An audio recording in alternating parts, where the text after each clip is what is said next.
नमस्कार दोस्तों, प्रभा चिंतन में आपका स्वागत है। आज सुनिए मुंशी प्रेमचंद जी की लिखी कहानी धोखा। शीत कुंड में खिले हुए कमल बसंत के धीमे धीमे झोंकों से लहरा रहे थे और प्रातः काल की मंद मंद सुनहरी किरणें उनमें मिल मिलकर मुस्कुराती थी। राजकुमारी प्रभा कुंड के किनारे हरी हरी घास पर खड़ी सुंदर पक्षियों का कलरव सुन रही थी। उसका कनक वर्ण तन इन्हीं फूलों की भांति दमक रहा था, मानो प्रभात की साक्षात सौम्य मूर्ति है, जो भगवान अंशुमाली के किरण कर्णों द्वारा निर्मित हुई थी। प्रभा ने मौलसिरी के वृक्ष पर बैठी हुई एक श्यामा की ओर देखकर कहा, मेरा जी चाहता है कि मैं भी एक चिड़िया होती। उसकी सहेली उमा ने मुस्कुराकर पूछा, क्यों? प्रभा ने कुंड की ओर ताकते हुए उत्तर दिया, वृक्ष की हरी भरी डालियों पर बैठी हुई चहचाती मेरे कलरव से सारा बाग गूंज उठता। उमा ने छेड़कर कहा, नौगढ़ की रानी ऐसी कितनी ही पक्षियों का गाना जब चाहे सुन सकती हैं। प्रभा ने संकुचित होकर कहा, मुझे नौगढ़ की रानी बनने की अभिलाषा नहीं है। मेरे लिए किसी नदी का सुनसान किनारा चाहिए, एक बीड़ा और ऐसे ही सुंदर सुहावने पक्षियों के संगीत की मधुर ध्वनि में मेरे लिए सारे संसार का ऐश्वर्य भरा हुआ है। प्रभा का संगीत पर अपरिमित प्रेम था। वह बहुधा ऐसे ही सुख स्वप्न देखा करती थी। उमा उत्तर देना चाहती थी कि इतने में बाहर से किसी के गाने की आवाज आई। कर गए थोड़े दिन की प्रीति। प्रभा ने एकाग्र मन होकर सुना और अधीर होकर कहा, बहन, इस बाणी में जादू है, मुझसे अब बिना सुने नहीं रहा जाता। इसे भीतर बुला लाओ। उस पर भी गीत का जादू असर कर रहा था। बोली, निसंदेह ऐसा रोग मैंने आज तक नहीं सुना। खिड़की खोलकर बुलाती हूँ। थोड़ी देर में रागिया भीतर आया। सुंदर सजीले बदन का नौजवान था। नंगे पैर, नंगे सिर, कंधे पर एक मृग चर्म, शरीर पर एक गेहुआ वस्त्र, हाथों में एक सितारा, मुखा अरविंद से तेज छिटक रहा था। उसने दबी हुई दृष्टि से दोनों कोमलांगी रमणियों की ओर देखा और सिर झुकाकर बैठ गया। प्रभा ने झिझकती हुई आंखों से देखा और दृष्टि नीचे कर ली।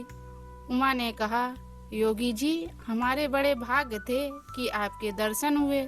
हमको भी कोई ऐसा पद सुनाकर कृतार्थ कीजिए। योगी ने सिर झुकाकर उत्तर दिया, हम योगी लोग नारायण का भजन करते हैं। ऐसे ऐसे दरबारों में हम भला क्या गा सकते हैं, पर आपकी इच्छा है तो सुनिए। कर गए थोड़े दिन की प्रीति। कहाँ वह प्रीति, कहाँ वह विचरण, कहाँ मधुबन की रीति। कर गए थोड़े दिन की प्रीति। योगी का रसीला करुण स्वर, सितार का सुमधुर निषाद, उस पर गीत का माधुर्य प्रभा को बेसुध किए देता था। इसका रसज्ञ स्वभाव और उसका मधुर रसीला गान अपूर्व संयोग था। जिस भांति सितार की ध्वनि गगन मंडल में प्रतिध्वनि हो रही थी, उसी भांति प्रभा के हृदय में लहरों की हिलोरें उठ रही थीं। वे भावनाएं जो अब तक शांत थीं, जाग पड़ी। हृदय सुख स्वप्न देखने लगा। शीत कुंड के कमल तिलिस्म की परियां बन बनकर मड़राते हुए भौरों से कर जोड़ सजल नयन हो कहते थे, कर गए थोड़े दिन की प्रीति। सुर्ख और हरी पत्तियों से लदी हुई डालियां सिर झुकाए चहकते हुए पक्षियों से रो रो कर कहती थीं, कर गए थोड़े दिन की प्रीति। और राजकुमारी प्रभा का हृदय भी सितार की मस्तानी तान के साथ गूंजता था। कर गए थोड़े दिन की प्रीति। प्रभा बघौली के राव देवी चंद की एकलौती कन्या थी। राव पुराने विचारों के रईस थे। कृष्ण की उपासना में लवलीन रहते थे। इसलिए इनके दरबार में दूर दूर से कलावंत और गवैये आया करते और इनाम एकराम पाते थे। राव साहब को गाने से प्रेम था। वे स्वयं भी इस विद्या में निपुण थे। यद्यपि अब वृद्धावस्था के कारण यह सख्त निषेध हो चली थी, पर फिर भी विद्या में गूढ़ तत्वों से पूर्ण जानकार थे। प्रभा बाल काल से ही इन्हीं सोहबतों में बैठने लगी। कुछ तो पूर्व जन्म का संस्कार और कुछ रात दिन गाने की ही चर्चाओं से उसे भी इस फन में अनुरक्त कर दिया था। इस समय उसके सौंदर्य की खूब चर्चा थी। राव साहब ने नवगढ़ के युवक और सुशील राजा हरिश्चंद्र से उसकी शादी तब्दीज की थी। उभय पक्ष में तैयारियां हो रही थी। राजा हरिश्चंद्र मेयो कॉलेज अजमेर के विद्यार्थी और नई रोशनी के भक्त थे। उनकी आकांक्षा थी कि उन्हें एक बार राजकुमारी प्रभा से साक्षात्कार होने और प्रेम लाभ करने का अवसर दिया जाए, किंतु राव साहब इस प्रथा को दूषित समझते थे। प्रभा हरिश्चंद्र के नवीन विचारों की चर्चा सुनकर इस संबंध से बहुत संतुष्ट न थी, पर जब से उसने इस प्रेममय युवा योगी का गाना सुना था, तब से तो वह उसी के ध्यान में डूबी रहती। उमा उसकी सहेली थी, इन दोनों के बीच कोई पर्दा ना था, परंतु इस भेद को प्रभा ने उससे भी गुप्त रखा। उमा उसके स्वभाव से परिचित थी, ताड़ गई, परंतु उसने उपदेश करके इस अग्नि को भड़काना उचित न समझा। उसने सोचा कि थोड़े दिनों में यह अग्नि आप से आप शांत हो जाएगी। ऐसी लालसाओं का अंत प्रायः इसी तरह हो जाया करता है, किंतु उसका अनुमान गलत सिद्ध हुआ। योगी की वह मोहिनी मूरत कभी प्रभा की आंखों से ना उतरती।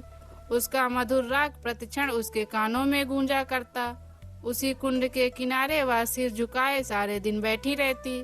कल्पना में वही मधुर हृदयग्राही राग सुनती और वही योगी की मनोहिरणी मूरत देखती।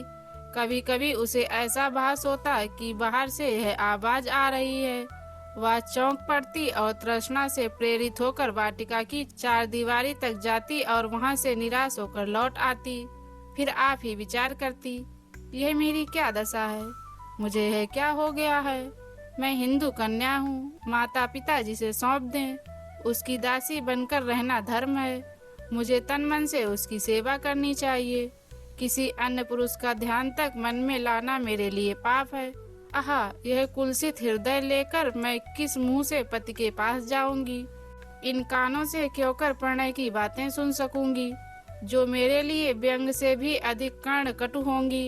इन पापी नेत्रों से वह प्यारी प्यारी चितवन कैसे देख सकूंगी, जो मेरे लिए वज्र से भी हृदय भेदी होगी।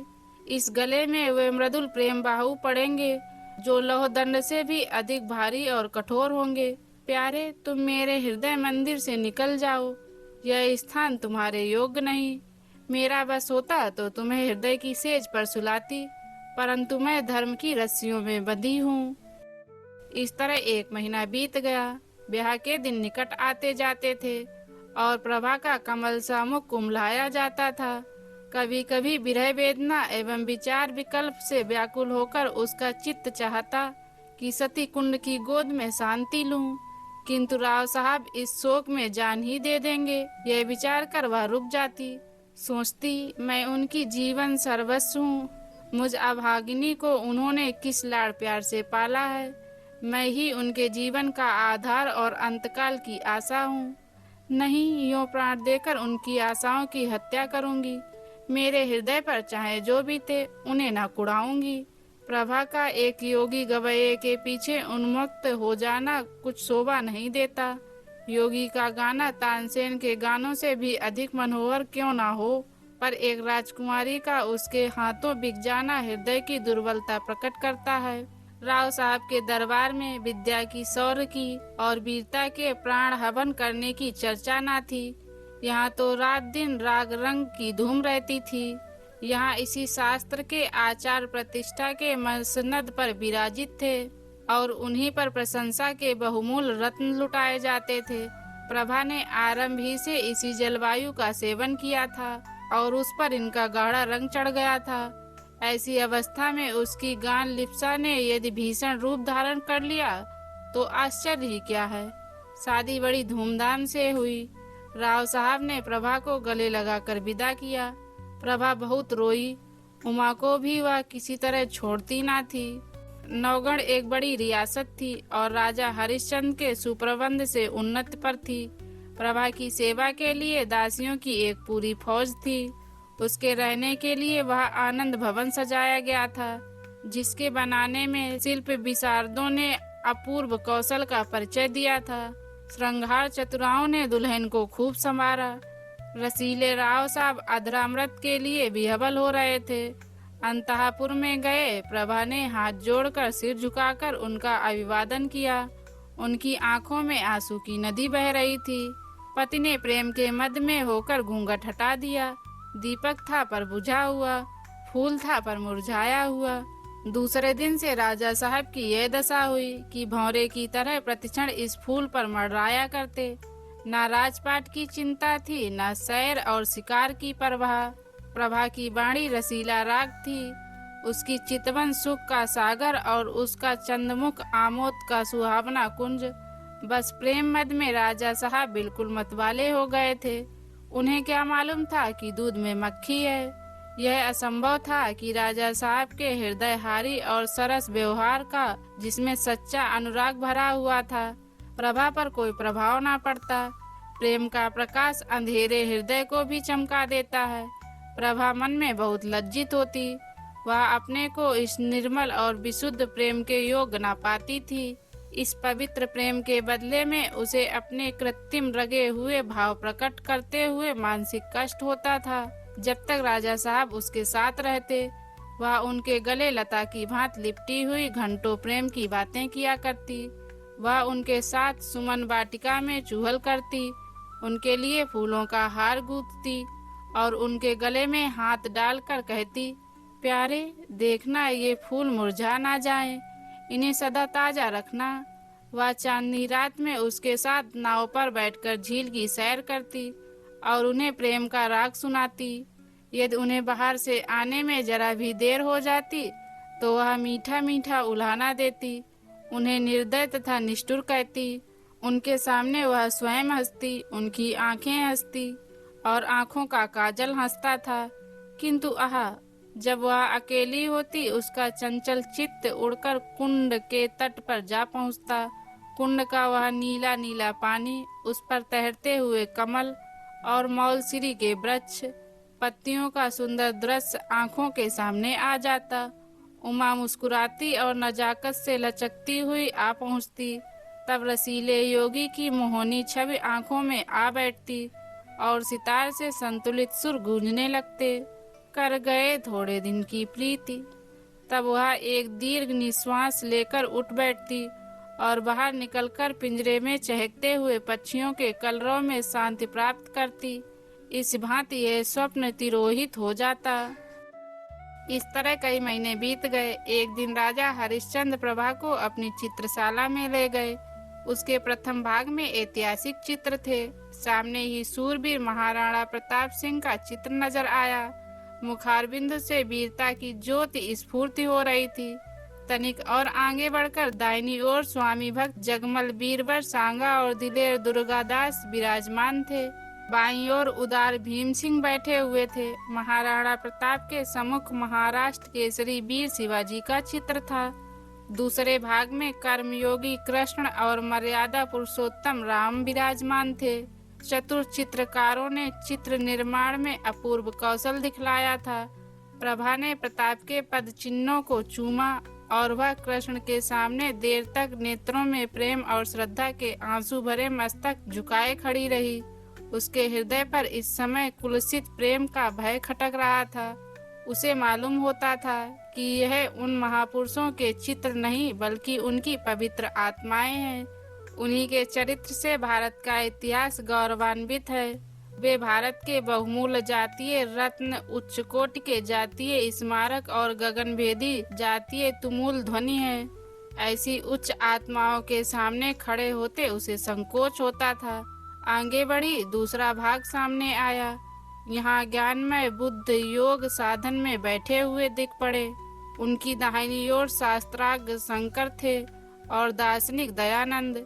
एक और शांति पथगामी कबीर और भक्त रामदास यथायोग खड़े थे।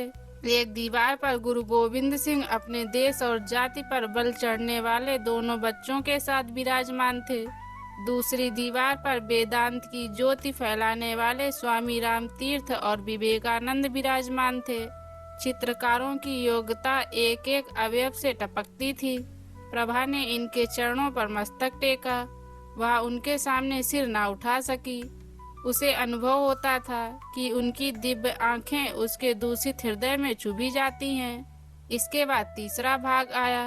यह प्रतिभाशाली कवियों की सभा थी। सर्वोच्च स्थान पर आदि कवि वाल्मीकि और महर्षि वेदव्यास सुशोभित थे। दाहिनी ओर श्रृंगार रस के अद्वितीय कवि कालिदास थे। बाईं तरफ गंभीर भावों से पूर्ण बभूति निकट ही भर्तृहरि अपने संतोषाश्रम में बैठे हुए थे। दक्षिण की दीवार पर राष्ट्रभाषा हिंदी के कवियों का सम्मेलन था। सहृदय कवि सूर्य, तेजस्वी तुलसी, सुकवि केशव और रसिक बिहारी यथाक्रम विराजमान थे। सूरदास से प्रभा का आघात प्रेम था। वह समीप जाकर उनके चरणों पर मस्तक रखना ही चाहती थी कि अकस्मात उन्हीं चरणों के सम्मुख सर झुकाए उसे एक छोटा सा चित्र दिख पड़ा। प्रभा उसे देखकर चौंक पड़ी। यह वही चित्र था जो उसके हृदय पट पर खिंचा हुआ था। वह खुलकर उसकी तरफ ताक ना सकी, दबी हुई आंखों से देखने लगी। राजा हरिश्चंद्र ने मुस्कुराकर पूछा, इस व्यक्ति को तुमने कहीं देखा है? इस प्रश्न से प्रभा का हृदय कांप उठा। जिस तरह मृग शावक व्याध के सामने व्याकुल होकर इधर उधर देखता है, उसी तरह प्रभा अपनी बड़ी बड़ी आंखों से दीवार की ओर ताकने लगी। सोचने लगी, क्या उत्तर दूं? इसको कहीं देखा है? इन्होंने यह प्रश्न मुझसे क्यों किया? कहीं तार तो नहीं गए हैं? नारायण, मेरी पत तुम्हारे हाथ है, क्यों कर इनकार करूं? पीला मुंह हो गया। सिर झुकाकर क्षीण स्वर में बोली, हाँ, ध्यान आता है कि कहीं देखा है। हरिश्चंद्र ने कहा, कहाँ देखा है? प्रभा के सिर में चक्कर सा आने लगा। बोली, शायद एक बार यह गाता हुआ मेरी वाटिका के सामने जा रहा था। उमा ने बुलाकर इसका गाना सुना था। हरिश्चंद्र ने पूछा, कैसा गाना था? प्रभा के होश उड़े हुए थे। सोचती थी, राजा के इन सवालों में जरूर कोई बात है, देखूं लाज रहती है या नहीं। बोली, उसका गाना ऐसा बुरा ना था। हरिश्चंद्र ने मुस्कुराकर कहा, क्या गाता था? प्रभा ने सोचा, इस प्रश्न का उत्तर दे दूं तो बाकी क्या रहता है। उसे विश्वास हो गया कि आज कुशल नहीं है। वह छत की ओर निहारती हुई बोली, सूरदास का कोई पद था। हरिश्चंद्र ने कहा, यह तो नहीं। कर गए थोड़े दिन की प्रीति। प्रभा की आंखों के सामने अंधेरा छा गया। सिर घूमने लगा। वह खड़ी ना रह सकी, बैठ गई और हताश होकर बोली, हाँ, यही पद था। फिर उसने कलेजा मजबूत करके पूछा, आपको कैसे मालूम हुआ? हरिश्चंद्र बोले, वह योगी मेरे यहाँ अक्सर आया जाया करता है। मुझे भी उसका गाना पसंद है। उसी ने मुझे यह हाल बताया था, किंतु वह तो कहता था कि राजकुमारी ने मेरे गानों को बहुत पसंद किया और पुनः आने का आदेश किया। प्रभा को अब सच्चा क्रोध दिखाने का अवसर मिल गया। वह बिगड़ कर बोली, यह बिल्कुल झूठ है, मैंने उससे कुछ नहीं कहा। हरिश्चंद्र बोले, यह तो मैं पहले ही समझ गया था कि यह उन महाशय की चालाकी है। डींग मारना गवायों की आदत है, परंतु इसमें तो तुम्हें इनकार नहीं किया कि गाना बुरा ना था। प्रभा बोली, ना, अच्छी बात को बुरा कौन कहेगा? हरिश्चंद्र ने पूछा, फिर सुनना चाहो तो उसे बुलाऊं? सिर के बल दौड़ा आएगा। क्या उनके दर्शन फिर होंगे? इस आशा से प्रभा का मुखमंडल विकसित हो गया। परंतु इन कई महीनों की लगातार कोशिश से जिन बातों को भुलाने में वह किंचित सफल हो चुकी थी, उसके फिर नवीन हो जाने का भय हुआ। बोली, इस समय गाना सुनने को मेरा जी नहीं चाहता। राजा ने कहा, यह मैं ना मानूंगा कि तुम और गाना नहीं सुनना चाहती। मैं उसे अभी बुलाए लाता हूँ। यह कहकर राजा हरिश्चंद्र तीर की तरह कमरे से बाहर निकल गए। प्रभा उन्हें रोक ना सकी। वह बड़ी चिंता में डूबी खड़ी थी। हृदय में खुशी और रंज की लहरें बारी बारी से उठती थी। मुश्किल से 10 मिनट बीते होंगे कि उसे सितार के मस्ताने सुर के साथ योगी की रसीली तान सुनाई दी। कर गए थोड़े दिन की प्रीति। वह हृदयग्राही राग था, वही हृदय भेदी प्रभाव, वही मनोहरता और वही सब जो मन को मोह लेता है। एक क्षण में योगी की मोहिनी मूरत दिखाई दी। वही मस्तानापन, वही मतवाले नेत्र, वही नयन विराम देवताओं का स्वरूप। मुखमंडल पर मंद मंद मुस्कान थी। प्रभा ने उसकी तरफ सहमी हुई आंखों से देखा। एकाएक उसका हृदय उछल पड़ा। उसकी आंखों के आगे से एक पर्दा हट गया। प्रेम विह्वल हो आंखों में आंसू भरे, वह अपने पति के चरणाबिंदों पर गिर पड़ी और गदगद कंठ से बोली, प्यारे प्रीतम, राजा हरिश्चंद्र को आज सच्ची विजय प्राप्त हुई। उन्होंने प्रभा को उठाकर छाती से लगा लिया। दोनों आज एक प्राण हो गए। राजा हरिश्चंद्र ने कहा, जानती हो मैंने यह स्वांग क्यों रचा था? गाने का मुझे सदा से व्यसन है और सुना है तुम्हें भी इसका शौक है। तुम्हें अपना हृदय भेंट करने से प्रथम एक बार तुम्हारा दर्शन करना अवश्य प्रतीत हुआ और उसके लिए सबसे सुगम उपाय यही सूझ पड़ा। प्रभा ने अनुराग से देखकर कहा, योगी बनकर जो तुमने छिपा लिया वह राजा रहकर कदापि ना पा सकते। अब तुम मेरे पति हो और प्रीतम भी हो, पर तुमने मुझे धोखा दिया और मेरी आत्मा को कलंकित किया। इसका उत्तर कौन देगा?